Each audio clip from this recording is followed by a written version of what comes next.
We're all stuck at home right now, but not all of us are stuck with decked out kitchens. So that's why today I want to teach you how to make amazing homemade pizza, even if you just have a toaster oven.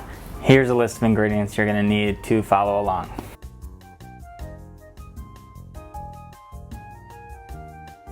Alright, so let's get started. The first, and I think the most important thing to making a great homemade pizza is the dough. Today I'm going to try to make enough for 2 small pizzas. They have to be small since I'm cooking in a toaster oven. So to start out, I'm gonna put in 2 cups of all-purpose flour. And then I'm gonna add in about 2 teaspoons of dry active yeast. So now I'm gonna mix that yeast in with the flour. And the next thing I'm going to do is start to add water. So right here I have about 1 1/4 cup of water. The good thing about making pizza dough is you don't need to be exact. You can always add more flour or you can always add more water. So here I go. I like to mix it with a spoon at first to keep my hands relatively clean. After I give it just a slight mix, that's when I like to add salt. I just think you can't under-season your dough. So just give it a healthy amount. I also like to add a little bit of olive oil. It just gives good color and flavor to the dough.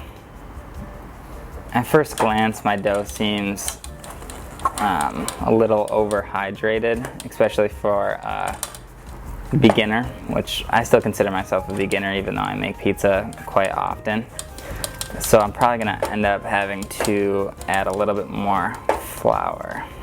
So I decided to grab a little bit more flour, and instead of just putting it into the bowl, I'm going to flour my workspace.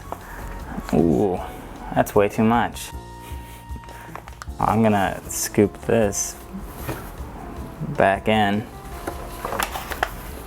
You can't be afraid to make your workspace a little bit dirty.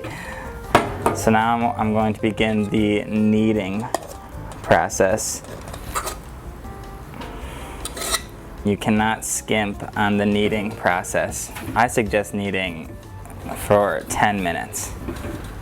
Alright, so now that I've been kneading for about 10 minutes, it's time to shape my dough and put it into the bowl. So first I gotta get some olive oil in this bowl just to keep the dough from drying up. So once you think you have it shaped decent, it's not a big deal. You can plop it into the bowl, add a little bit more olive oil to spread over the top of it.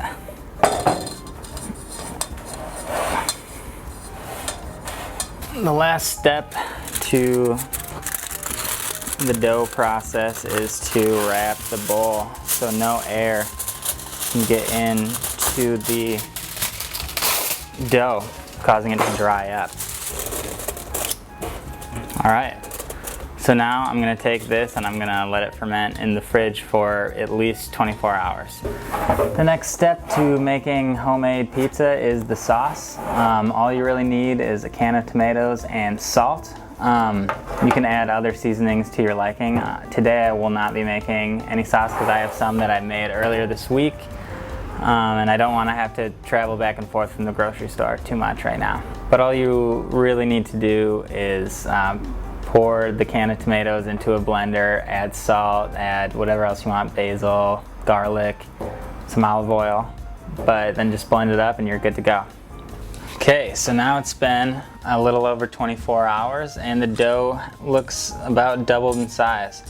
So I'm going to pull it out and dump it onto this bed of flour and cut it in half because I think this is enough for 2 pizzas. I'm going to just take the half that I'm not using and put it back in the bowl and cover it. It is time to shape the dough. This is the pan I'm using because it's what I have. I'm not concerned whatsoever in having a nice round pizza. So I'm gonna set it in here and I'm gonna start pressing it out.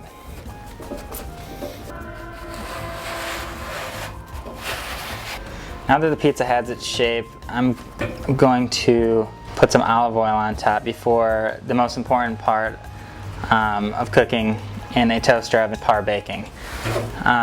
Because the oven doesn't really get to a super high temperature, the dough takes quite a bit longer to cook and crisp up. So I am going to put this in the oven at 450 for 7 minutes before I take it out to put on the sauce and the toppings. I also like to give it a little sprinkling of salt, just for flavor purposes. Now I'm gonna put this in the toaster oven. While the pizza is par baking is a good time to prepare the toppings.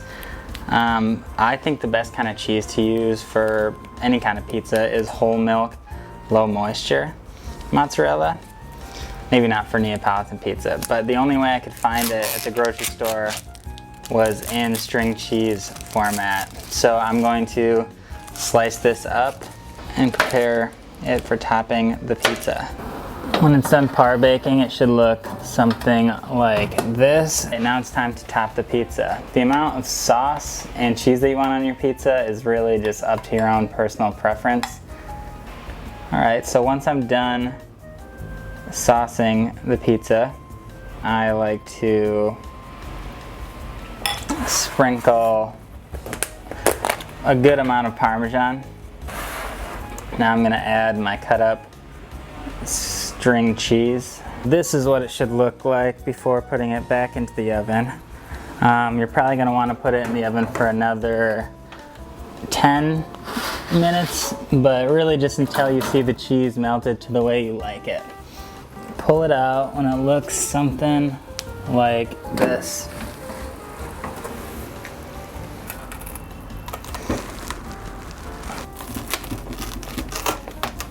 So now all I have to do is try it. A little parm, a little crushed red pep.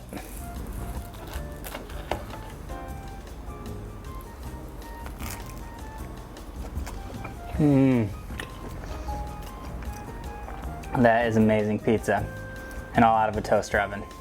As you can see, the pizza turned out amazing, and it was so easy. I would absolutely recommend you try to make it at home. No kitchen is too small.